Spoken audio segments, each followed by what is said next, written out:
Welcome back மக்களே. ஒரு அரசாங்கம் நடித்தா அதோட குடிமக்களோட இடத்த ஈஸியாக எடுத்துக்க முடியும். அது நல்ல காரணங்களுக்காக இருக்கலாம், கெட்ட காரணங்களாகவும் இருக்கலாம். அது அமைய போகிற ஸ்கீமை பொறுத்து.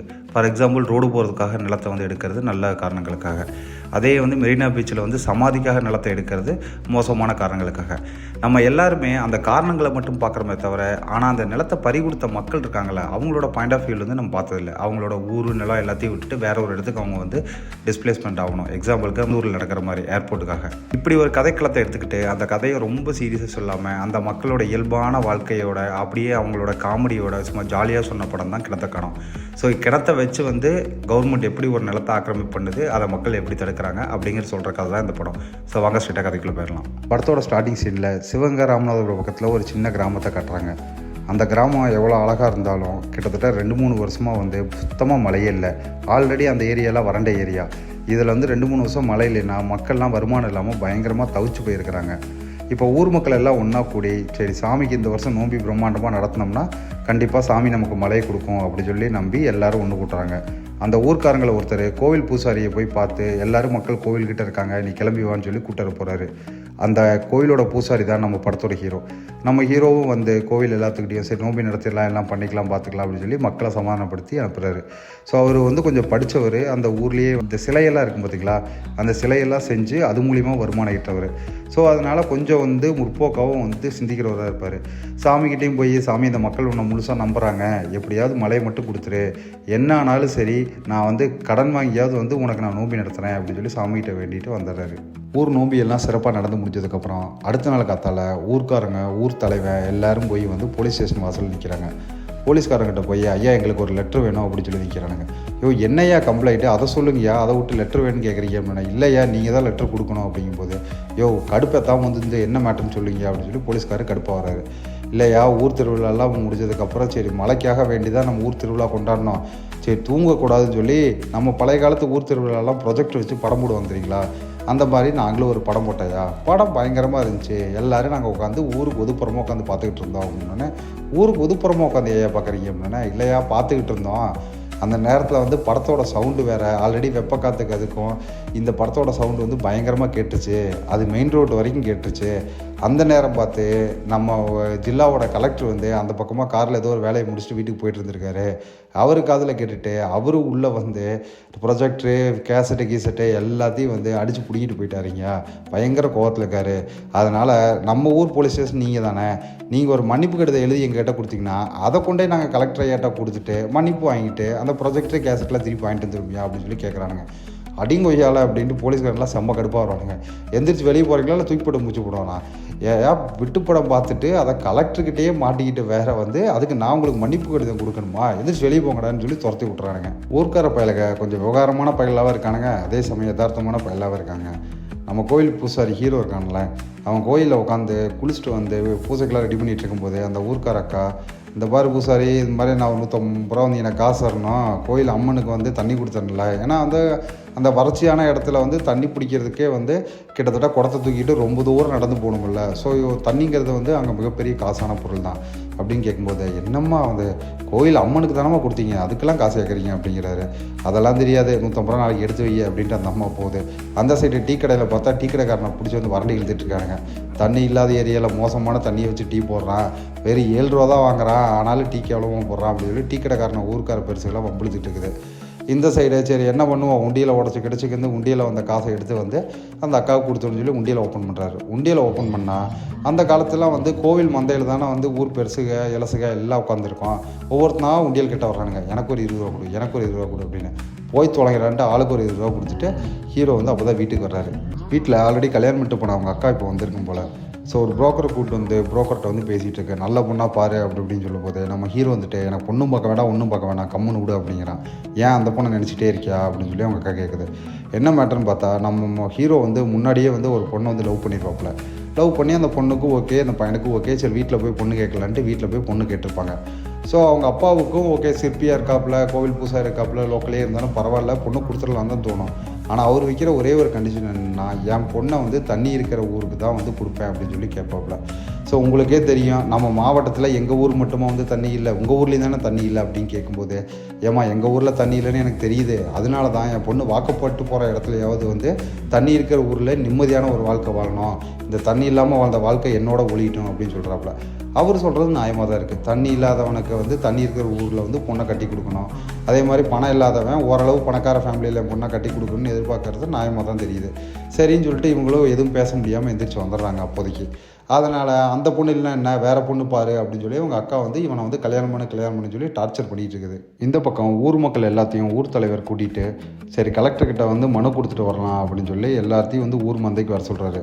அந்த மனுவை எழுதி கொடுக்குறதே நம்ம ஹீரோவோட தாத்தா தான் எழுதி கொடுப்பாரு. ஹீரோவோட தாத்தா ஹீரோவோடவே இருப்பார். ஆனால் வந்து அவருக்கு தனி ஒரு வீடு மாதிரி சின்னதாக ஷெட்டு மாதிரி போட்டு அங்கேயே தங்க வச்சுருப்பாங்க. ஏன்னா அவர் கொஞ்சம் கைகாலெலாம் வந்து வராது. அவர் அந்த காலத்தில் சுதந்திர போராட்ட தியாகி. இது மாதிரி ஊருக்கு ஏதாவது மனு எழுதி கொடுக்குறது, இந்த மாதிரி கரெக்டாக எழுதி கொடுக்குறது அதெல்லாம் அவர் தான் பண்ணுவார். ஸோ மனு எடுத்துக்கிட்டே ஊர் மக்கள் எல்லாமே ஆம்பளை பொம்பளைங்க எல்லோரும் கலெக்டர் ஆஃபீஸ் போகிறாங்க.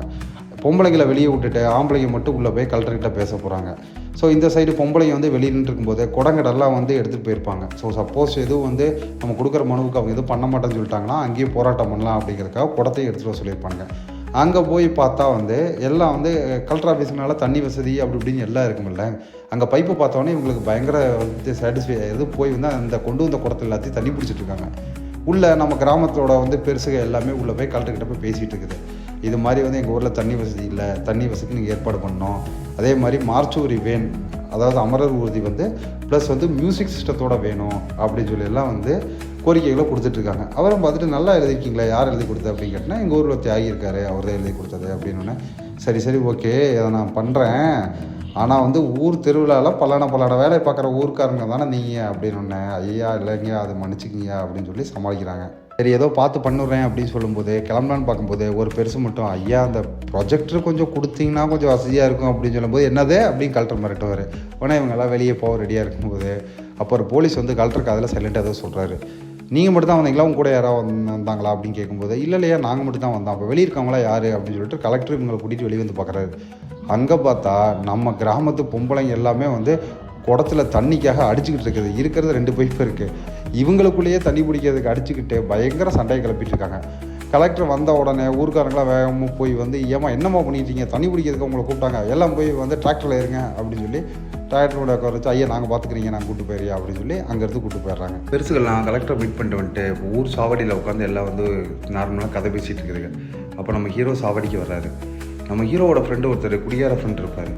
அவரும் புரோக்கரும் வந்து என்னையா பொண்ணு பார்க்குறேன்னு சொன்னால் ஒன்றும் பார்க்க மாட்டேங்கிற அப்படின்னு சொல்லி வந்து புரோக்கரை பிடிச்சி கேட்டுட்ருக்காங்க.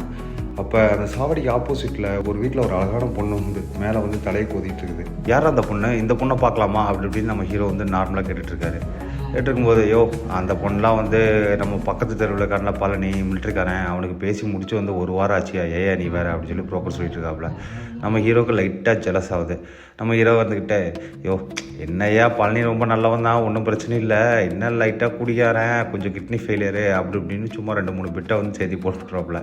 கரெக்டாக அப்போ நம்ம ஹீரோக்கு ஆல்ரெடி வந்து லவ் பண்ணி வீட்டில் போய் பொண்ணு கிட்டுருப்பாங்க பார்த்தீங்களா நம்ம ஹீரோயின். அவங்க அப்போ தான் வந்து 2 வீலரில் ஏதோ வீட்டுக்கு தேவையான பொருளாக வாங்கிட்டு வந்துக்கிட்டு இருக்காங்க. நம்ம ஹீரோயினை பார்த்தோன்னே நம்ம ஹீரோவும் அழகாக ஜாலியாக வந்து உரண்டு இழுக்க ஆரம்பிச்சிடாப்புல. அந்த பொண்ணையே வந்து பேசி முடி என்ன ஆனாலும் பரவாயில்ல பார்த்துக்கலாம் அப்படின்னு சொல்லி சீன் போட்டுட்ருக்காப்புல. நம்ம ஹீரோயினும் பார்த்துக்கிட்டு முறைச்சிட்டு போயிடுது. நம்ம ஹீரோ என்ன நினச்சிட்ருக்காரு, சரி ஓகே உங்கள் அப்பா வந்து தண்ணி இல்லாத ஊருக்கு வந்து பொண்ணு கொடுக்க மாட்டேன் அப்படின்னு சொல்லி சொன்னாப்புல, நீ எனக்கா சப்போர்ட் பண்ணி ஏதோ ஒன்று பேசியிருக்கணும்ல அப்படின்னு சொல்லி நினைக்கிறாப்புல. ஆனால் அந்த ஹீரோயினுக்கு மட்டும் தான் தெரியும் அவங்க அப்பா வந்து அம்மா இல்லாமல் வந்து அவங்க அப்பா தான் வந்து பாசமாக வளர்த்திருப்பாப்புல.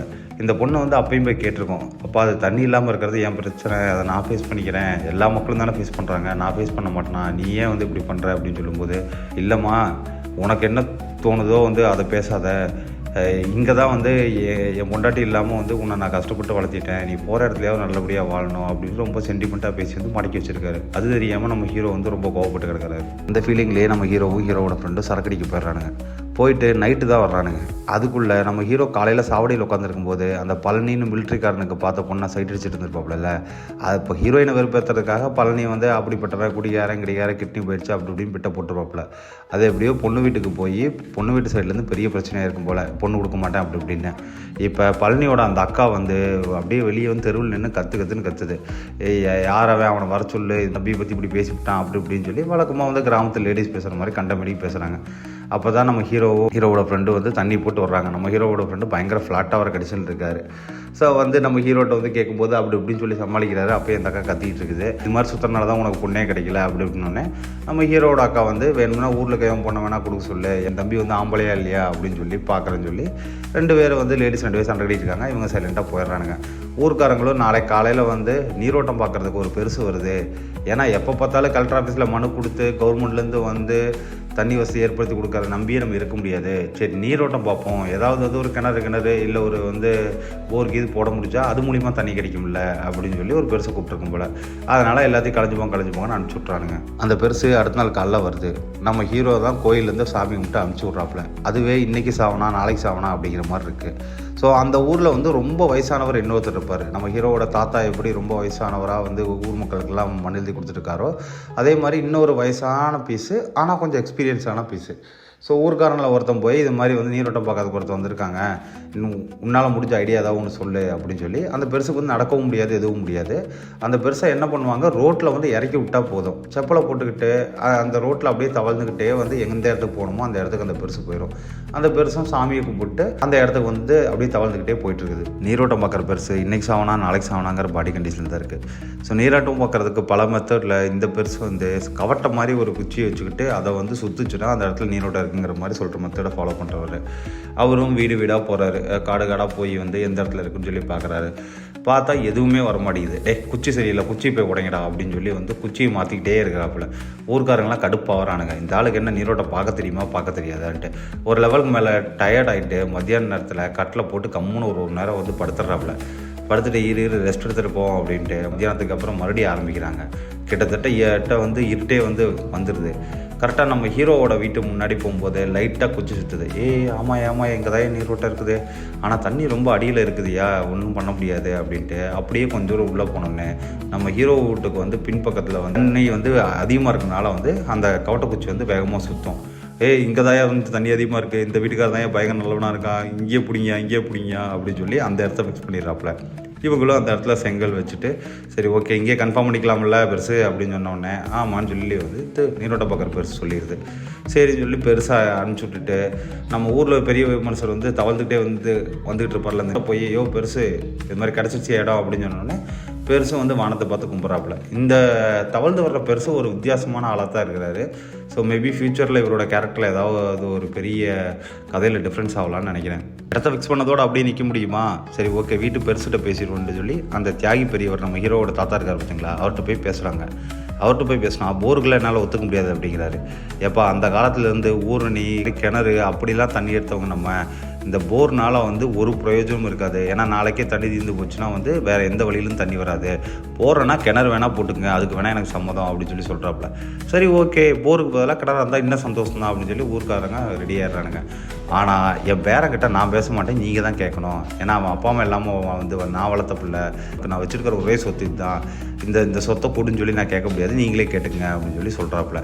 சரின்னு சொன்னோடனே நம்ம ஹீரோவும் கரெக்டாக வந்து அப்போ தான் அந்த பக்கம் வர்றாப்புல. வீட்டு பக்கம் வந்தோடனே இது மாதிரி மேட்ரையா உங்கள் வீட்டில் தான் இதாக இருக்குது, என்னையா பண்ணலாம், வந்து நீ நிலத்தை கொடுத்தீங்கன்னா நாங்கள் வந்து இந்த கேணி வெட்டிக்குவோம் ஊருக்காக அப்படின்னு ஒன்று. ஊருக்காக கொடுக்கறதுல எனக்கு சந்தோஷம்தான், ஆனால் வந்து என்னால் கொடுக்க முடியாது அப்படின்றவாப்புல. நம்ம தாத்தாவும் திருத்துன்னு முழிப்பாப்புல. ஊருக்காரங்க அப்புறம் என்னன்னு கேட்கும்போது, எப்பா எல்லாம் என்ன கேட்கணுன்னே நினைக்கிறீங்களே, எனக்கு ஒரு அக்கா இருக்குது, அதுவும் இந்த வீட்டில் பிறந்ததானே, அதுக்கு உரிமை இருக்குல்ல, நானே கல்யாணமாகவும் இருக்கிறேன், இப்போ இந்த சொத்தும் இல்லைன்னா என்னை நம்பி ஒருத்தனை பொண்ணு கொடுக்க மாட்டான், இதில் எங்கள் அக்கா வேறு இருக்குது, எங்கள் அக்காவுக்கு வந்து இந்த சொத்தை கொடுக்கலான்னு சொல்லி நான் நினச்சிட்டு இருந்தேன், நீங்கள் அதெல்லாம் இல்லாமல் வந்து இப்படி பேசிகிட்டு இருக்கீங்களே அப்படின்னு சொல்லி அனுப்பிச்சி விட்றாப்புல. சரி ஓகேன்ட்டு பெருசும் வந்து ஹீரோ சொல்கிறதுல ஒரு நியாயமாக தான் இருக்குது, ஏன்னா பேரனை பார்த்தோமே தவிர பேத்தி பார்க்க மட்டுமே, பேத்திக்கிட்டையும் பர்மிஷன் வாங்கணும்ல. அடுத்த நாள் காத்தால அவங்க அக்கா வந்து ஊர்லேருந்து வர சொல்கிறாங்க, வருது, ஊருக்காரங்களும் வந்துடுறாங்க. நம்ம ஹீரோ உட்காந்துருக்காப்புல. ஹீரோ வந்துட்டு ஒரே ஒரு வழி தான் சொல்கிறாப்புல, சரி நீங்கள் சொல்கிறதுக்கு நான் ஒத்து வர்றேன், இது மாதிரி இந்த நிலத்தை நான் கொடுத்துட்றேன், ஆனால் அதுக்கு பதிலாக எங்கள் அக்காவுக்கு ஊரில் இதே மடங்குள்ள ஃபார் எக்ஸாம்பிள் 5 சென்ட் இருக்குன்னா 5 சென்ட்டுக்கு வந்து ஊருக்கு வெளியே வந்து ஏதோ ஒரு நிலம் கொடுத்துருங்க அப்படின்னு கேட்கும்போது எல்லாத்துக்கும் அது நியாயமாக தான் படுது. சரி நிலத்தை ஊருக்குள்ளே நிலத்தை கொடுக்குறான், ஊருக்கு வெளியே நிலத்தை கேட்குறான், சரி ஓகே கொடுத்துடலான்னு சொல்லி முடிவு பண்ணி இப்போ எல்லாம் பூஜைக்கு வந்து வேலையை ஆரம்பிக்கிறாங்க. நம்ம ஹீரோ வீட்டு முன்னாடி தான் கிணறு வரப்போதே, சரி ஓகே ஹீரோயினையும் பொண்ணு கேட்டலான்னு சொல்லி ஹீரோவும் ஹீரோவோட ஃப்ரெண்டும் போகிறாங்க. ஸோ அவருக்கு ஆல்ரெடி மேட்டர் தெரிஞ்சிருக்குது, ஹீரோ வீட்டு முன்னாடி கிணறு வரப்போகுது, தண்ணி பிரச்சனையுமே இருக்காது அப்படின்னு சொல்லி. சரி சரி சொன்ன உடனே சரி ஓகே உங்களை நம்பி நான் பொண்ணை கொடுக்குறேன் அப்படின்னே ஹீரோயின் டென்ஷன் ஆகுது. இவன் என்ன வேணா இவனை நம்பி எதுக்கு என்ன பொண்ணை கொடுக்குறீங்க, என்ன நீங்கள் தானே படிக்க வச்சிங்க, நீங்கள் தானே வளர்த்தீங்க, என்னை நம்பி அனுப்புறேன்னா அனுப்புங்க நான் போகிறேன், இவனை நம்பி அனுப்புறேன்னா நான் போக மாட்டேன் அப்படிங்குது. ஏம்மா நீ வேற ஏம்மா குட்டையை கிளப்புற அப்படின்னு நம்ம ஹீரோ ஷாக் ஆகி பார்க்குறான். ஒன்றும் பிரச்சனை இல்லாமல் இல்லைங்க, நீங்கள் வந்து உங்கள் அக்காவை கூட்டிகிட்டு வாங்க, ஸோ வழக்கமாக பண்ணுற வந்து ப்ரொசீஜர்லாம் பண்ணிவிட்டு நம்ம வந்து கல்யாண வேலையை பார்க்கலாம் அப்படின்னு சொல்லி நம்ம வந்து ஹீரோவோட மாமனார்னு சொல்லிடுறாப்புல. இவர் தலைவர் ஹாப்பியாக வந்துடுறாப்புல. கிணத்துக்கான பூஜை ஏற்பாடெல்லாம் ஒரு பக்கம் நம்ம ஹீரோட நிச்சயார்த்த ஏற்பாடெல்லாம் நடந்து நிச்சயார்த்தம் நல்லபடியாக முடியுது. ஸோ எல்லாமே வாழ்க்கையில் வந்து ஹீரோவுக்கு வந்து சூப்பராக போயிட்டுருக்கு. இப்போ கிணறு வெட்ட வேலையை ஆரம்பிக்கிறாங்க. கிணறு வெட்டுறதுக்கு வெளியூர்லேருந்து ஆள் கூப்பிடாமல் உள்ளூர்காரங்களே உட்காந்து வேலை செய்கிறாங்க. கொஞ்சம் கொஞ்சமாக மங்கனி சொல்லி வந்து வெட்டிகிட்டு இருக்காங்க. நம்ம ஹீரோ ஒரு சின்ன வேலையாக வந்து கோவில் ஏதோ வந்து பண்ணிகிட்டு இருப்பாப்புல. திடீர்னு ஊரே பரபரப்பாகுது. என்னன்னு பார்த்தா அந்த கிணறு வெட்டுறதுக்காக வெட்டின குழிக்குள்ளே 2-3 எலும்பு வந்து தென்படுது. ஐயையோ அப்படின்ட்டு இன்னும் கொஞ்சம் லைட்டாக தோண்டி பார்த்தா நிறைய எலும்பு இருக்குது. என்னடா பண்ணுறதுன்னு பயந்துக்கிட்டு வந்து போலீஸ்க்கு இன்ஃபார்ம் பண்ணுறானுங்க, மற்றவங்களாம் இன்ஃபார்ம் பண்ணுறானுங்க. நம்ம ஹீரோவுக்கும் நியூஸ் வருது. நம்ம ஹீரோ வந்து பாஞ்சு பிடிச்சிட்டு அங்கே போய் பார்க்குறாப்புல. அங்கே போய் பார்த்தா மிகப்பெரிய ஒரு ராட்சச மிருகத்தோட எலும்பு மாதிரி ஒரு எலும்பு இருக்குது. நியூஸு நம்ம லோக்கல் சேனலுக்கெல்லாம் போனோடனே லோக்கல் சேனல் வந்து அதை எல்லாம் ஃபுல்லாக ரெக்கார்ட் பண்ணி வீடியோ எடுத்துகிட்டு இருக்காங்க. இது நடுவில் அந்த ஊர்க்காரர் ஒருத்தரோட வந்து வீட்டுக்காரம்மா, ஸோ நம்ம ஹீரோவோட வந்து பக்கத்து வீடு தான் அவங்க வந்து குளிக்க போகிறதுக்காக போவாங்க. 2-3 டைம் போகிறன்ட்டு வந்து ஷாம்பு எடுக்க, சீக்கா தூயில் எடுக்க அது இதுன்னு எடுத்துக்கிட்டே இருப்பாங்க.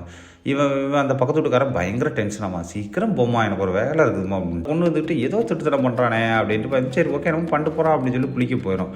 இந்த சைடு நம்ம அந்த பக்கத்து வீட்டுக்காரன் ஸோ வீட்டுக்குள்ளேயே வந்து படம் போட்டு பார்க்கணும் அப்படிங்கிறதுக்கு, அடுப்பு மூவி போட்டு பார்க்கணும் அப்படிங்கிறதுக்காக தான் வந்து அவ்வளோ சீக்கிரமாக பொண்டாட்டி அனுப்பிச்சுட்ருப்பான். இங்கே உட்காந்து படத்தை பார்த்துக்கிட்டு இருப்பான். இதுக்கு நடுவில் நம்ம ஹீரோவோட வீட்டில் அந்த எலும்பு வந்துச்சுல, அதை லோக்கல் டிவி சேனல்காரங்க லைவ் டெலிகாஸ்ட் பண்ணுவாங்க. ஸோ கேமரா ஆங்கிள் வந்து மேலேருந்து பார்த்தா தான் இது பிரம்மாண்டமாக தெரியுன்ட்டு வீட்டுக்கு வந்து பக்கத்து வீட்டு மொட்டை மாடியில் ஏறி நின்று கீழே வந்து அதை எடுத்துகிட்டு இருப்பாங்க. கரெக்டாக அதே இதில் நம்ம பக்கத்து வீட்டுக்காரனோட பொண்டாட்டி குளிக்கிறது தான் அப்படியே தெரியும். இது தெரியாமல் முட்டா பையன் உள்ளே உட்காந்து அவன் வேறு விட்டு படம் பார்த்துக்கிட்டு இருப்பான். ஸோ ஊர்க்காரங்கெல்லாம் உட்காந்து எலும்பு மாட்டினதை பற்றி பேசிகிட்டு இருக்கும்போது ஒருத்தன் வந்துட்டு இந்த செல்லு வந்து இதை காட்டுறான். லோக்கல் டிவி சேனலில் பக்கத்து வீட்டுக்காரன் பொண்டாட்டி குளிக்கிறத லைவாக டெலிகாஸ்ட் பண்ணுறானுங்க அப்படின்ட்டு. சரின்னு சொல்லி ஊர்க்கார ஒருத்தர் சைலண்ட்டாக போய் அவன் வீட்டில் எட்டி பார்ப்பான். இவன் உட்காந்து விட்டு படம் பார்த்துட்டு இருப்பான். அது இந்த கர்மத்தை தான் பார்க்குறியா, லோக்கல் சேனல் மாற்றிப்பார், இதை விட வந்து பிரம்மாண்டமான வந்து கர்மம் அதில் பார்க்கலாம் அப்படின்னு ஒன்று ஓப்பன் பண்ணி பார்த்தா இவன் மொண்டாட்டி குளிக்கிறது வரும். ஐயோன்ட்டு டிவி போய் மறைக்கிறா. ஐயோ டிவி எதுக்கே மறைக்கிற, ஊரே பார்த்துட்டு இருக்குது, எப்போயும் மொண்டாட்டியும் மறையா அப்படின்னு சொல்லி திட்டி அனுப்புகிறான். இவனும் வெளியே வந்து அந்த மேலே வந்து கேமரா எடுத்துகிட்டு போவீங்களா, அவனை திட்டி கீழே இறங்கி வாடா அப்படின்னா, சரி இல்லைனா இங்கேருந்து காமிச்சா தான் பிரம்மாண்டமாக தெரியும் அப்படின்ட்டு. ஏன்னா பொண்டாட்டி உனக்கு பிரம்மாண்டமாக கீழே இறங்கி வாடான்னு மிரட்டி வந்து கீழே இறங்குறான். ஸோ அதுக்குள்ளே வந்து கலெக்டர்லேருந்து லோக்கல் கவர்மெண்ட் அஃபிஷியல்ஸ் எல்லாருமே வந்து ஊருக்குள்ளே என்ட்ரு ஆகிறாங்க. இப்போ ஆர்கியாலஜிஸ்ட் டிபார்ட்மெண்ட்டும் வந்து ஃபுல்லாக எல்லாம் வெரிஃபை பண்ணிவிட்டு இது டைனோசரோட வந்து பழைய படிமம் தான், டைனோசரோட எலும்பு தான் அப்படின்னு சொல்லிட்டு நம்ம கலெக்டர்கிட்டையும் ரிப்போர்ட் கொடுத்துட்டு கலெக்டர்கிட்டையும் சொல்லிடுறாங்க. கலெக்டரும் வந்து ப்ரெஸ்ஸை கூப்பிட்டு எல்லா இன்ஃபர்மேஷன் சொல்லிவிட்டு சரி ஓகே இது வந்து டைனோசரோட படிமங்கள் வந்து நம்ம தமிழ்நாட்டில் தான் கிடச்சிருக்கு, சரி ஃபுல்லாக வந்து இந்த ஊரை ரிசர்ச் பண்ணி பார்த்தா தான் நமக்கு தெரியும், நாங்கள் என்னென்ன எல்லாம் செக் பண்ணிட்டு சொல்கிறோம் அப்படின்னு சொல்லி ப்ரெஸ் எல்லாத்தையும் அனுப்பிச்சி விட்றானுங்க. இப்போ ஊர்க்காரங்களுக்கெல்லாம் செம்ம கடுப்பாகுது, என்னடா கிணறு வெட்டலான்னு பார்த்தா இப்படி வந்து மாட்டிக்கிட்டு முடிக்கிறோமே அப்படின்னு. ஆனால் ஊர் தலைவனுக்கு செம்ம ஜாலி, இதை வச்சு எப்படியாவது பணம் சம்பாதிக்கணும்னு சொல்லி அவன் நினைக்கிறான். மொதல் பிளானாக என்ன பண்ணுறான்னா அந்த ஆர்கியாலஜி டிபார்ட்மெண்ட் வந்து தோன்றவங்க அங்கேயே டென்ட்டு போட்டு வந்து தங்க ஆரம்பிச்சிருப்பாங்க. அவங்ககிட்ட போய் மேடம் உங்களுக்கு எல்லாம் பண்ணி கொடுக்க வேண்டியது என்னோடய பொறுப்பு, ஆனால் இப்போ கரண்ட் மட்டும் ஒரு நாள் 2 நாள் ஏற்பாடு பண்ணி தந்துடுறேன் அப்படி இப்படின்னு பிட்ட போடுறாப்புல. சார் ஏதோ சொல்ல கேட்க வர்றீங்கன்னு தெரியுது, என்ன கேட்க வர்றீங்க சொல்லுங்கள் அப்படிங்கும்போது, இல்லை இந்த ஊர்க்காரங்களை வந்து தோன்றது வேலைக்கு வந்து இந்த வச்சுக்கோங்க, வெளியூர்லேருந்து கூப்பிடாதீங்க, அவங்களுக்கான சம்பளத்தை வந்து நீங்கள் எங்கிட்டே கொடுத்துருங்க அப்படின்னு. ஏன் சார் வந்து எல்லாத்தோட அக்கௌண்ட்லேயும் தனித்தனியாக போட்டுடலாமில்ல அப்படின்னு. சரி இல்லை நீங்கள் எங்கிட்டே கொடுத்துருங்க, ஊர்க்காரங்களாம் நான் தான் எல்லாத்தையும் பத்திரமா பார்த்துக்குவேன் அப்படின்னு சொல்லி ரொம்ப அடம் பிடிக்கிறாங்க அப்படின்னு சொல்லி சொல்கிறாப்புல. அவங்களுக்கும் புரியுது. சரி ஓகேங்க ஒரே அக்கௌண்ட்லேயே போட்டுறோம். ஆனால் கவர்மெண்ட்டுக்கும் அதான் ஈஸியான வேலை, மல்டிபிள் அக்கௌண்ட்டை வாங்கி அதுக்கு ட்ரான்ஸ்ஃபர் பண்ணுறதெல்லாம் பெரிய தொல்லை பிடிச்ச வேலை அப்படின்னு நம்ம ஊர் தலைவனும் ஹாப்பியாக வந்து போயிடுறான். அப்போ பக்கத்தில் கூட இருக்க அசிஸ்டண்ட் வந்து ஏங்க மேடம் இது மாதிரி ஏமாத்திரம் தெரியுது, ஏன் அதுக்கு ஓகே சொன்னீங்க அப்படின்னா, இல்லை ஊரில் இந்த மாதிரி வந்து முட்டாள் தலைவனுங்களாம் நம்ம பக்கம் இருக்கிறது நல்லதான், அப்படி இருந்தால் தான் வந்து மீதி இருக்கிற வந்து ஆர்கியாலஜி ரிசர்ச் வந்து பண்ண முடியும் அப்படின்னு சொல்கிறாங்க. சொன்ன மாதிரியே ஊர் தலைவன் ஊர்க்காரங்களை பிரெயின் வாஷ் பண்ணி கொண்டாந்து வேலைக்கு கொண்டாந்து விட்டுறான். ஸோ நம்ம ஆளுகெல்லாம் என்ன வேலை செஞ்சவங்க 100 நாள் வேலையில் வந்து ஓபி அடிச்சுட்டு இருந்தாளுங்க. வழக்கம் போல் வந்து டைனோசரோட வந்து எலும்பு எடுக்கிற வேலையிலையும் வந்து அப்படியே படுத்துக்கிட்டு பக்கத்தில் இருக்க பிள்ளைகிட்ட கடலை போட்டுக்கிட்டு அப்படியே வந்து எலும்பு கொஞ்சம் கொஞ்சமாக க்ளீன் பண்ணுறேன்னு சொல்லி விளையாடிக்கிட்டு சும்மா ஜாலியாக வேலை செஞ்சுட்டு இருக்கானுங்க. அந்த ஆர்கியாலஜி டிபார்ட்மெண்ட்டில் இருக்கவங்களாம் யாரா இவனுங்க பைத்தியக்காரனுங்க அப்படிங்கிற மாதிரி செம்ம கடுப்பாகுது. இந்த பக்கம் நம்ம ஊர் தலைவன் அடுத்த பிளானை பண்ணுறான். ஊரில் இருக்க ஸ்கூலு காலேஜு எல்லாத்துலேயும் போய் பேசுகிறான். இது மாதிரி டைனோசரை நீங்கள் ஏதாவது நேரில் பார்த்துருக்கீங்களா, குழந்தைங்க ஏதாவது நேரில் பார்த்துருதா, ஒன்றும் பிரச்சனை இல்லை, குழந்தைகிட்ட ஒரு 200 மட்டும் ஃபீஸை வாங்குங்க, நான் காட்டுறேன் உங்களுக்கு. இல்லையா அது ஆர்கியாலஜி டிபார்ட்மெண்ட்னால அரெஸ்ட் பண்ண ஏரியா, கவர்மெண்ட் அலோவ் பண்ணாதையே அப்படின்னா, நாங்கள் தாங்க ஊர் தலைவன், நீங்கள் வாங்க நான் பார்த்துக்கிறேங்க எல்லாம் அப்படின்னு சொல்லி ஸ்கூலு காலேஜில் இருந்தெல்லாம் பிள்ளைங்களை கூட்டிகிட்டு வந்து ஒவ்வொருத்தவங்கிட்ட 200 வாங்கிட்டு எல்லாத்தையும் வந்து ஷோகேஸ் மாதிரி வந்து எல்லா குழந்தைங்களும் வந்து பார்த்துட்டு போக சொல்கிறான். ஸோ அவங்களும் பார்த்துட்டு போகிறாங்க. ஆர்கியாலஜி டிபார்ட்மெண்ட்லேயும் கத்துறாங்க. ஆனால் ஊர் தலைவனை மீறி ஒன்றும் பண்ண முடியாதுல்ல அந்த உள்ளூருக்குள்ளே. சரி என்னடா பண்ணுறது, விட்டுப்போ அப்படின்னு சொல்லி விட்டுறாங்க.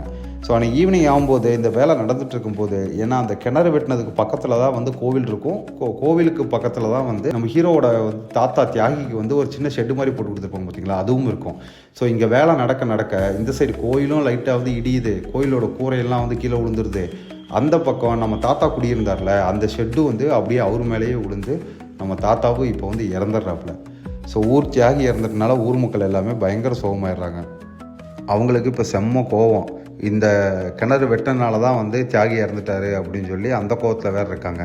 இதில் ஆர்கியாலஜி டிபார்ட்மெண்ட் நடுவில் திருன்னு வந்து முடிச்சிட்ருக்கிறானுங்க. ஏன்னா ஆர்கியாலஜி டிபார்ட்மெண்ட் வேலை நடந்துட்டு இருக்கும்போது அந்த அதிர்வில் தானே அந்த ஷெட்டு விழுந்து அந்த ஐயா இறந்தார். இப்போ அந்த ஹெட்டு அந்த அம்மா வந்து என்ன பண்ணுறது, கலெக்டருக்கு ஃபோன் பண்ணி மேட்ரு சொல்லுது, இது மாதிரி நடந்துருச்சு அப்படின்னோடனே. என்னம்மா இப்படி பண்ணிட்டீங்க, இப்போ ஊருக்காரங்க வேறு பெரிய பிரச்சனை பண்ணுவாங்களே, சரி ஒன்று பண்ணுங்கள், நீங்கள் எப்படியாவது வந்து ஒரு 2 நாள் சமாளிங்க, நான் எலெக்ஷன் டியூட்டியில் இருக்கேன், அது வரைக்கும் நீங்களே சமாளிங்க அப்படின்னு சொல்லி அவர் எஸ்கேப் ஆயிடுறாரு. இந்த அம்மா என்ன பண்ணுறதுன்னு தெரியாமல் வரும்போது நம்ம ஹீரோ வந்துக்கிட்டு இந்த குழியை மூடினா தான் வந்து அவரோட பாடியை வந்து முன்பக்க வழியாக வந்து கொண்டு போய் சுடுகாட்டு கொண்டு போக முடியும். இந்த குழியை மூடுங்க, முன்பக்க வழியாக எங்கள் தாத்தா வந்து தியாகி முன்பக்க வழியாக கொண்டு போகணும், அவர் என்ன தப்பு பண்ணார், அவர் நியாயமாக வந்து அவருக்கு கிடைக்க வேண்டிய இறுதி சடங்குலாம் நடக்கணும் அப்படின்னு சொல்லி ஹீரோ வந்து பயங்கரமாக பேசிகிட்டு இருக்கான். ஸோ நம்ம ஆர்கியாலஜி டிபார்ட்மெண்ட் மேடமும் இல்லைப்பா தம்பி அப்படி பண்ண முடியாது, இந்த குழியை வச்சு வந்து நிறைய வந்து தமிழரோட பெருமையான விஷயங்கள்லாம் இதை வச்சு கண்டுபிடிக்கலாம், இப்படி பண்ணாதீங்க அப்படின்னு சொல்லி முதல்ல சைலண்ட்டாக கேட்டு பார்க்குறாங்க. கேட்டு பார்த்தோன்னே அவன் ஒத்துக்க முடியாதுன்னொடனே இவங்க கடுப்பாயிட்டு, அப்போ ஒன்று பொண்ணு எப்படி ஆக்சிடென்ட் தானே உங்கள் தாத்தா இருந்தார், அதனால் வந்து போஸ்ட்மார்ட்டம் பண்ணி தான் ஆகணும், அதனால் வந்து போஸ்ட்மார்ட்டத்தை பண்ணிடலாம், பண்ணிவிட்டு நீ முன் வழியாக கொண்டு வரையோ பின் வழியாக கொண்டு வரையோ கொண்டு வைக்க அப்படின்னு சொல்லும்போது நம்ம ஹீரோ போஸ்ட்மார்ட்டம்னாலே வந்து நம்ம ஊர் வந்து ஆளுகளுக்கு வந்து வயசில் ரொம்ப பெரிய ஆளாக இருந்து இறந்தவங்கள போஸ்ட்மார்ட்டம் பண்ண யாருக்குமே மனசு வராது, கத்தியை வந்து உடம்புல வைக்கிறதுக்கு மனசு வராது.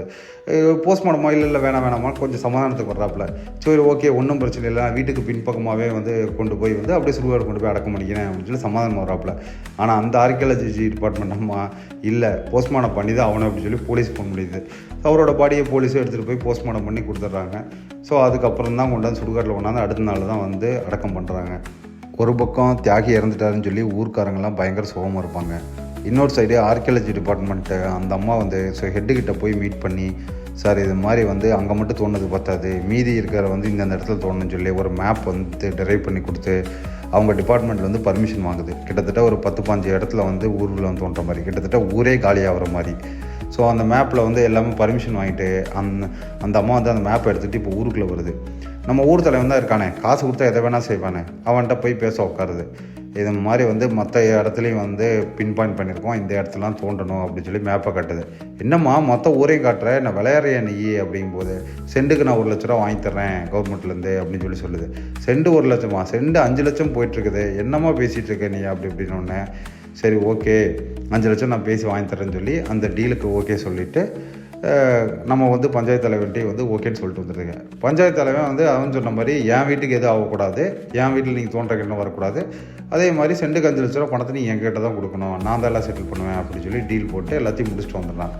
முடிச்சுட்டு வந்து இவங்க போனதுக்கப்புறம் நைட்டு எல்லாத்தையும் ஊர்க்காரங்களை போய் மந்தையை மீட் பண்ணுறான். மந்தையில் உட்காந்து எல்லோரும் பேசிகிட்டு இருக்காங்க. இப்போ இது மாதிரி வந்தாங்கப்பா, இது மாதிரி எல்லா இடத்துலையும் தோணுன்னு சொன்னாங்க, நானும் வந்து முன்னாடி முடியாதுன்னு சொன்னேன். அப்புறம் செண்டுக்கு 10,000 ரூபா தரேனாங்க அப்படின்ட்டு. ஏன்டா 5 லட்ச ரூபா பேசிட்டு இங்கே ஊர்க்காரங்கிட்ட 10,000 ரூபா சொல்கிறங்கிற மாதிரி தான் நமக்கு இருக்குது. 10,000 ரூபா தரேனாங்க அப்படின்னேன். அந்த 10,000 ரூபாயில் நீ எவ்வளோ கமிஷன் எடுத்த அப்படின்னு ஊர்க்கார ஒரு அம்மா வந்து கத்துது. அதுக்கப்புறம் எல்லாம் உட்காந்து பேசிவிட்டு சரி ஓகே என்ன தான் முடிவு சொன்ன நீ அப்படின்னு கேட்கும்போது, இல்லை கவர்மெண்ட் எடுத்து நம்மளால் என்ன பண்ண முடியும், அதனால் நான் சரின்னு சொல்லிட்டேன் அப்படின்னா. யாரை கேட்டா நீ சரின்னு சொன்னேன்னு ஊர்க்காரங்களாம் இப்போ ஊர் தலைவனுக்கு குறுக்கு திரும்பிக்கிறானுங்க. எவ்வளோ நாள் அவனை அப்படியே கொஞ்சம் காமெடியாகவும் கொஞ்சம் கிரிமினலும் தெரியும், இருந்தாலும் சரி ஓகே அனுசரித்து ஊர்க்காரங்களாம் வச்சுக்கிட்டு இருந்தாங்க. இன்றைக்கி நம்ம ஊரே மொத்த ஊரையே வந்து இடத்த வந்து பிடிங்கி கவர்மெண்ட்டை கொடுக்குறாங்க போது கோவத்தில் வந்து இவனை எல்லோரும் பயங்கரமாக வந்து அடிக்க போகிறாங்க. அடிக்க போனால் செருப்படி இருப்படி வாங்கிட்டு ஊர் தலைவன் வந்து தெரிச்சு ஓடுறான். ஊர்க்காரங்களாம் அடி பொழந்து விட்றானுங்க. அங்கே போய் பொண்டாட்டி மடியில் படுத்துக்கிட்டு வட்டி இவனை இப்படியெல்லாம் வந்து மாறுவானுங்க, நானா கனவாக கட்டேன், அடி ரொம்ப வெளுத்துட்டானுங்க அப்படின்னு சொல்லி பயங்கரமாக ஃபீல் பண்ணி அழுதுகிட்டு இருக்கான். நம்ம ஹீரோ இந்த நியூஸ்லாம் கேள்விப்பட்டு போயிட்டு வந்து ஊர்க்காரங்க வந்து பார்க்குறான்.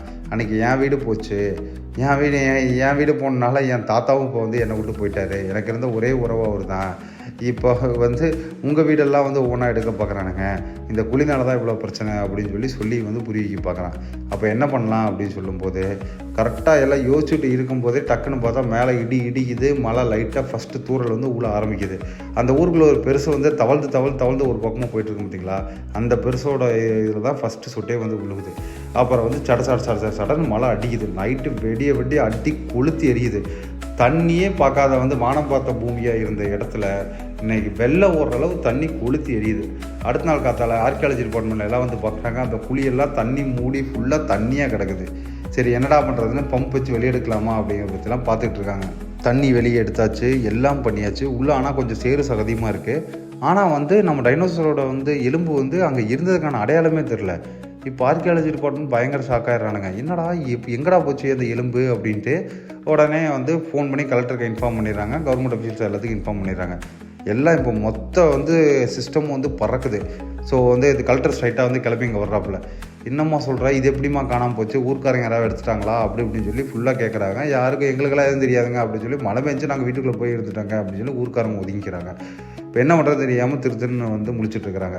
அடுத்த நாள் காலையில் ஒவ்வொரு வீடாக வந்து போய் கதவு தட்டி ஒரு சின்ன வேலை இருக்குது அந்த ஆர்கியாலஜி டிபார்ட்மெண்ட்டுக்கு, வாங்க வந்து வேலை செஞ்சு கொடுங்க அப்படின்னு சொல்லி ஒவ்வொருத்தனையாக ஊரில் இருக்க எல்லா ஆம்பளை பொம்பளை எல்லாத்தையும் தூக்குறானுங்க. ஒவ்வொருத்தரையாக தூக்கி மொத்த வேலையும் கொண்டாந்து ஒரு இடத்துல கொண்டாந்து அதை அடைச்சி எல்லாத்தையும் அடி வெளுக்கிறானுங்க.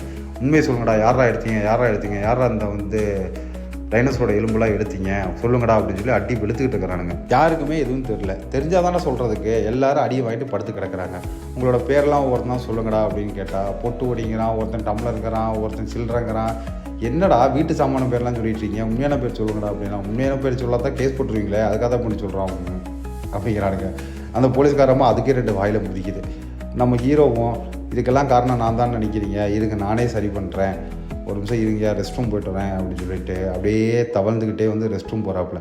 ரெஸ்ட் ரூமில் போனால் நம்ம பஞ்சாயத்து தலைவர்னா வாயிலேயே மூச்சு வந்து அங்கே உட்கார வச்சுருக்கானுங்க. என்ன தான் கவர்மெண்ட்டுக்கு சப்போர்ட் பண்ணி ஊதிட்டு இருந்தாலும் ஒரு சிஸ்டமை வந்து எதுக்கும்போது நம்மளும் சேர்ந்து அடி வாங்குவோங்கிறது அப்போ தான் அந்த பஞ்சாயத்து தலைவருக்கு வந்து புரியுது. அங்கே போனதுக்கப்புறம் யூரின் பாஸ் பண்ணலான்னு போனால் அங்கே ஒரு ப்ரெஸ் ரிப்போர்ட்டர் வந்து வெளியே நின்றுக்கிட்ட வந்து வீடியோ எடுத்துகிட்டு நிற்கிது. ஏம்மா யூரின் போகிறோம்மா, இங்கே எதுக்குமா வந்து இதெல்லாம் கேள்வி கேட்குற அப்படின்னு சொல்லி நம்ம ஹீரோ டென்ஷனாக வராப்புல. இல்லை சார், ஒரு ஊரே உட்காந்து அடிச்சுட்டு இருக்கிறாங்க, இது என்ன மேட்ரு எங்கிட்ட சொல்லுங்கள், நாங்கள் வேணால் டிவியில் போடுறோம் அப்படின்னு சொல்லும்போது, நாளைக்கு காலையில் மினிஸ்டர் வருவாப்புல, இல்லை அப்படி டெலிகாஸ்ட்டுக்கு வாமா, மினிஸ்டர்கிட்ட நான் எல்லாத்துக்கு முன்னாடி ஓப்பனாக சொல்கிறேன் நான் அப்படின்னு சொல்லி சொல்கிறாப்புல. பிரச்சனை ரொம்ப பெருசாக போனால அந்த ஊரோட மினிஸ்டர் அந்த ஊர் மக்களை பார்க்குறதுக்கு போடுறாப்புல. முதல்ல ஊருக்குள்ளே வந்து அந்த எலும்பு காணாமல் போன இடத்துல போய் எல்லாத்தையும் பார்த்துட்டு, அந்த பெரியவர் எந்த இடத்துல இறந்தார், நம்ம ஹீரோவோட வீடு எது, ஹீரோட தாத்தா வந்து இறந்தது எல்லாத்தையும் வந்து பார்த்துட்டு, இப்போ நம்ம ஹீரோவையும் ஹீரோவோட ஊர் மக்களையும் பார்க்குறதுக்கு போலீஸ் ஸ்டேஷனுக்கு வர்றாப்புல. மினிஸ்டர் கண்ட மேனிக்கு இப்போ ஊர்க்காரங்களை ஏறாப்புல. என்னுடைய ஆர்கியாலஜி டிபார்ட்மெண்ட்டோட சொத்தை நீங்கள் பாட்டுக்கு எடுத்து வச்சிங்கன்னா அவங்க மேலே ஆக்ஷன் எடுக்காமல் என்னடா பண்ணுவாங்க, நான் தானே இந்த தொகுதி எம்பி, எங்கிட்ட வந்து சொல்ல வேண்டியது தானே, மினிஸ்டர்கிட்ட சொல்லாமல் வந்து நீங்கள் பாட்டுக்கு இந்த மாதிரி எடுத்து ஒளிச்சு வச்சு காரியம்லாம் பண்ணிட்டு இருந்தீங்கன்னா என்ன பண்ணிட்டு நான் அப்படின்னு சொல்லி கண்ட மேனிக்கு ஏறாப்புல. நம்ம ஹீரோ சைலண்ட்டாக முன்னாடி என்ன சொல்கிறாப்புல, சார் உங்களுக்கு என்ன இப்போ அந்த எலும்பு கிடச்சா போதுமில்ல, ஓகே அந்த ஜுராசிக்கோட எலும்பை நாங்கள் எடுத்து தர்றோம், அதுக்கு பதிலாக எங்களுக்கு இதை மட்டும் நிறைவேற்றாங்கன்னு சொல்லி ஒரு லெட்டர் கொடுக்குறாப்புல. என்ன லெட்டர்னால், முன்னாடி வந்து நம்ம ஊர்க்காரங்க வந்து மனுவாக கொடுத்துருப்பாங்கள்ல, அதே தான் தண்ணி வசதி வேண்டிய வந்து தண்ணிக்கு தேவையான எல்லா ஏற்பாடையும் பண்ணி கொடுக்கணும் அப்படிங்கிறது தான் வந்து ஃபஸ்ட்டு விஷயம். ப்ளஸ் வந்து கடைசியாக ஒரு பாயிண்ட் மட்டும் ஆட் பண்ணிடுறாப்பாப்பில், இந்த ஜுராசிக் எலும்பை வந்து எங்களோட ஊர்லேருந்து எடுத்த எலும்பை எங்களோட ஊர்லேயே அருங்காட்சியகமாக வைக்கணும். ஃபார் எக்ஸாம்பிள் வந்து கீழடியிலேருந்து எடுத்த சில விஷயங்களை வந்து கீழடியிலேயே அருங்காட்சியகமாக வந்து வச்சுருப்பாங்க. அப்போ அந்த ஊர்க்காரங்க அங்கே போகும்போது அவங்களுக்கு அதுலேருந்து வந்து ஒரு வருமானம் ஜென்ரேட் ஆகும் அப்படிங்கிறதுக்காக அப்படி பண்ணுவாங்க.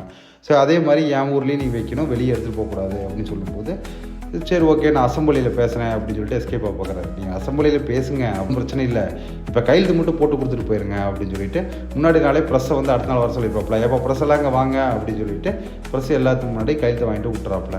கையெழுத்து வாங்கினோடனே நம்ம மினிஸ்டர் வேறு வழியே இல்லாமல் சரி ஓகேன்னு சொல்லி வந்து போயிடுறாப்புல. இப்போ நம்ம ஊர்க்காரங்க எல்லாத்தையும் வந்து போலீஸ் வந்து ரிலீஸ் பண்ணி விட்றானுங்க. எலும்பை நம்ம ஹீரோ வந்து எடுத்து கொடுத்துட்றாப்புல. கரெக்டாக ஒரு வருஷம் கழித்து காட்டுறாங்க. ஸோ வந்து நம்ம ஹீரோ கேட்டுக்கிட்ட மாதிரியே அந்த ஊர்க்காரங்களுக்கு தண்ணி வசதியெல்லாம் ஏற்படுத்தி கொடுத்து சின்டெக்ஸ் டேங்க் போட்டு ஃபஸ்ட்டு வந்து தண்ணியை வந்து குடிக்கிறாங்க. பிடிச்சிட்டு அந்த ஊரில் ஒரு பெரியவர் வந்து தண்ணிக்காக வந்து எப்போ எந்த சம்பவம் நடந்தாலும் கிழக்கே மேற்கே நடந்து போயிட்டே இருப்பார் பார்த்தீங்களா. நடந்து போக மாட்டார், அப்படியே வந்து கீழே உட்காந்துக்கிட்டே அப்படியே வந்து தேய்ச்சிக்கிட்டே போயிட்டுருப்பாப்புல. அவர் மேலே கொண்டே நம்ம ஹீரோ வந்து தண்ணியை கொண்டே ஃபுல்லாக வந்து ஒரு குட தண்ணியை கொண்டே வந்து ஊற்றுறான். அவரும் வந்து ரொம்ப வருஷம் கழித்து இவ்வளோ ஃபுல்லாக தண்ணி பார்த்தோன்னே பயங்கர சந்தோஷமாக வராரு. அதுக்கப்புறம் இந்த ஊர்க்காரங்களுக்கு வந்து அருங்காட்சியக அமைச்சர்னு சொல்லியிருப்பாப்புல நம்ம மினிஸ்டரு. அந்த அருங்காட்சியகத்தை வந்து சின்ன கோவில் மாதிரி ஒரு செட்டப்பில் நம்ம ஹீரோ மாற்றி வச்சுருப்பான். இப்போ அந்த பழைய கோயில் வந்து இடிஞ்சு போயிருக்கும்ல, இப்போ இதுவே ஒரு கோயில் மாதிரி ஆயிரும். இதுக்கு பூஜை கீசைன்னு சொல்லி நம்ம ஹீரோ பண்ணிகிட்டு இருப்பான், ஊர்க்காரங்களும் சேர்த்து பண்ணுவாங்க. ஸோ இந்த கோயிலை பார்க்குறதுக்கு வெளியூர்லேருந்துலாம் பல பேர் வந்து க்யூவில் வந்து நிற்பாங்க. க்யூவில் வந்து நின்று, ஏன்னா இது வந்து அந்த காலத்து ஜுராசிக்கோட வந்து எலும்பில்ல, எல்லாம் வந்து பார்ப்பாங்க. ஸோ ஜுராசிக்கோட ஒரு முட்டை கூட வந்து அந்த இதில் வந்து கிடச்சிருக்கும். அந்த முட்டையும் அந்த ஜுராசிக்கோட எலும்புக்கு பக்கத்துக்கு தான் வந்து வச்சுருப்பாங்க. ஸோ கிளைமாக்ஸில் படம் முடியும் போது அந்த முட்டை இருக்குது பார்த்தீங்களா, ஜுராசிக்கோட முட்டை, அது வந்து உடையிற மாதிரி புது ஜுராசிக் அந்த கிராமத்தில் மறுபடியும் உருவாகிற மாதிரி போட்டு வந்து படத்தை வந்து முடிச்சிருப்பாங்க. தண்ணி பிரச்சனை இருந்த ஊரில் இப்போ தண்ணி பிரச்சனை சால்வு. அது மட்டும் இல்லாமல் ஆர்கியாலஜி டிபார்ட்மெண்ட் வந்து அந்த போன்ஸ் எல்லாம் எடுத்து கொண்டு போய் வந்து வெளியூரில் வச்சு அங்கே பண்ணாமல் உள்ளூர்லேயே வச்சு பண்ணனால உள்ளூர்காரங்களுக்கு இது ஒரு நல்ல வருமானம். ஏன்னா வானம் பார்த்த பூமி, அதில் இது ஒரு நல்ல வருமானமாக இருக்கும். ஏன்னா டூரிஸ்ட்டு அது நிறைய பேர் வர்றாங்கல்ல, அங்கே இப்போ இருக்க வந்து கீழடியில் இருக்க மாதிரி. ஸோ 2 பேருமே எல்லாமே ஹாப்பி. என்ன நம்ம ஊர் தலைவன் தான் என்ன ஆனான்னு தெரில, அடித்து மூஞ்சிலாம் உடச்சி துரத்தி விட்டானுங்க, எங்கே போனான்னு வேறு தெரில. இதோட இந்த படம் முடியுதுங்க. வேறு ஒரு தரமான நல்ல படத்தில் மறுபடியும் வந்து மீட் பண்ணுறோம். தேங்க்யூ கைஸ், பாய்.